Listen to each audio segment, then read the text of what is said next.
Howdy folks, Jamboree here. During the 80s, the character of Big Bird from Sesame Street was such a huge phenomenon that the creators of the show decided to give him his own movie called Follow That Bird. In Follow That Bird, a strict social worker called Miss Finch insists that Big Bird should live with his own kind instead of the residents of Sesame Street. So Miss Finch places Big Bird with a family of Dodos, who turn out to be an awful bunch who couldn't care less about poor Big Bird. So Big Bird escapes the Dodos and returns home. News gets out that Big Bird is on the run, so his Sesame Street friends, Miss Finch, and a pair of fairground owners called the Sleaze Brothers try to track down our yellow-feathered friend. The problem with a lot of movies aimed at preschool audiences is that they don't tend to actually feel like films. They're more like long episodes of edutainment TV shows you'll catch at 6 AM in the morning. This is where Follow That Bird stands out. Instead of just being an hour-and-a-half long episode of Sesame Street, it pushes itself to feel and look like a theatrical film.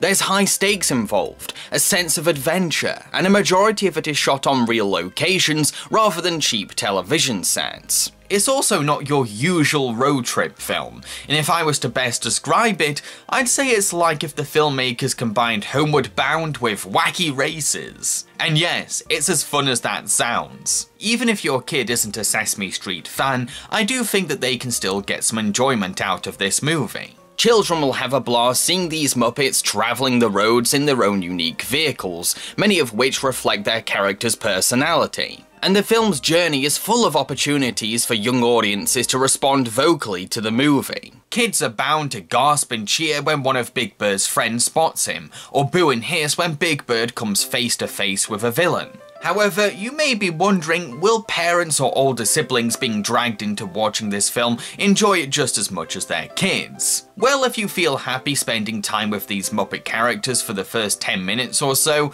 then you'll certainly like the rest of the film. Not to mention, the movie features some supporting adult humans, who, while not being very developed or compelling as characters in the film, can be relatable to parents watching, because mums and dads can totally resonate with that desperation to make sure their child is safe. And the film does include lots of celebrity cameos, ones that you'll have more fun spotting than your kids will. On the other hand, some older audiences might get frustrated by how Big Bird gets easily distracted and makes poor decisions. Which, don't get me wrong, I totally understand. Big Bird can be pretty simple-minded and gullible. Personally, I really like the characters of Sesame Street and consider Big Bird to be one of my favourites. He's one of the more nuanced characters, as he's rather quiet and down-to-earth compared to the more over-the-top caricatures around him. He also has so much love to give to other people, but still wants to be loved just as much in return, and there's something wonderfully relatable about that. Oh, Snuffy, I guess this is goodbye. Oh, Bird, I hate to see you go. Oh, Snuff. Oh. Much like with Elmo, there's some believable realism to the writing for Big Bird that really reflects how a 6-year-old genuinely acts. So when he does something wrong or foolish, it makes sense because he's just an innocent little kid who doesn't fully understand the world yet. And the film does show the consequences for his mistakes. The only Sesame Street character that did annoy me in this film was Ernie, because there's a scene where he and Bert spot Big Bird from their plane, but Ernie suddenly decides to perform plane tricks and sing a random song instead of safely landing his plane nearby. Ernie says that he's doing all this to grab Big Bird's attention, but he's already flown over Big Bird's head, so any further attention calling feels unnecessary. I could tell that Ernie's antics were just a justification to show off some plane stunts to the audience, and demonstrate that these puppeteers can perform their characters within a spinning plane. And kudos to Jim Henson and his crew for being this ambitious, but it comes at the cost of making Ernie seem obnoxious and reckless during a rescue mission for a lost child. And yes, Oscar the Grouch displays a nonchalant disregard for Big Bird during this crisis. Well, I think we're ready to go. I got a honker in the back because my horn is broken. And now it's time to see some of the great Grouch landmarks of America. No, it's not. Now it's time to find Big Bird, remember? Yeah. But that's Oscar the Grouch, that's his character! He's supposed to be a grumpy sod who only cares about himself. Ernie's actions could have also been an excuse to avoid rescuing Big Bird too soon and prevent the film from being suddenly over. But you can't force a story to keep plodding along, that's bad writing. Trust me, the writers could have given an obstacle to Bert and Ernie without making Ernie seem irresponsible. Just have the plane break down on its own. Anyway, one thing I like about this movie is that it's actually willing to challenge the emotions and feelings of its young audience. For a preschool movie, Follow That Bird can be pretty dark and mature.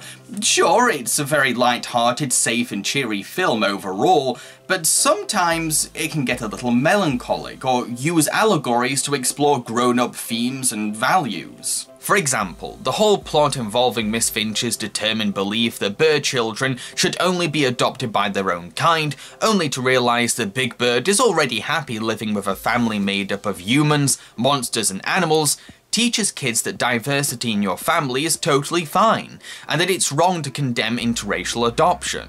The film also touches on animal exploitation. When Big Bird is captured by the Sleaze brothers and made to perform for an audience, he sings a somber song called I'm So Blue, while children watch sympathetically. I'm a bluebird that's been dreaming of a rainbow I can follow to that old familiar place.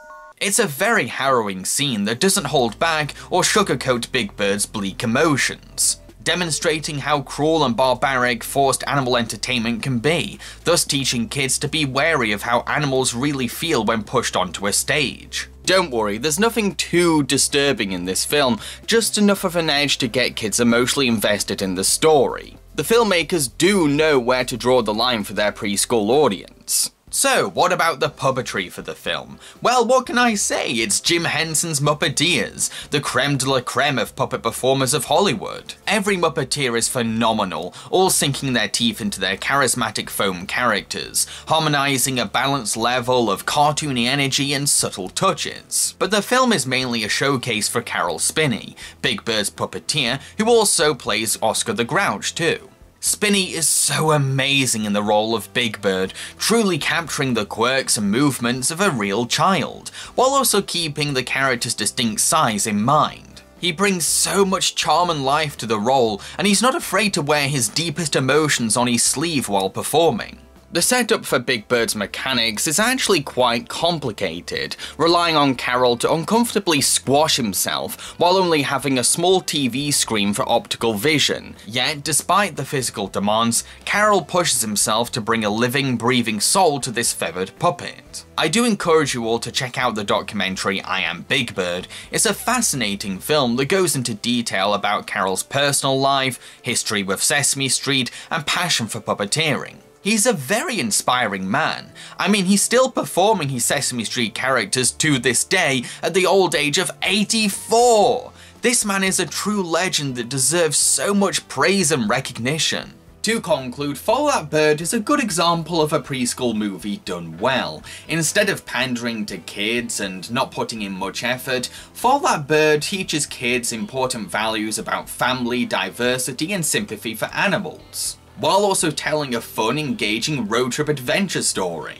I've been Jamboree and I hope you enjoyed this review. If you did, then feel free to subscribe to my channel because I make a lot of videos quite like this one. Also, please consider supporting my channel through a monthly pledge on Patreon in return for awesome rewards. Thank you. So, what am I going to be reviewing in the next episode of Puppet Panic? Well, in February, I think it's time that we phoned home.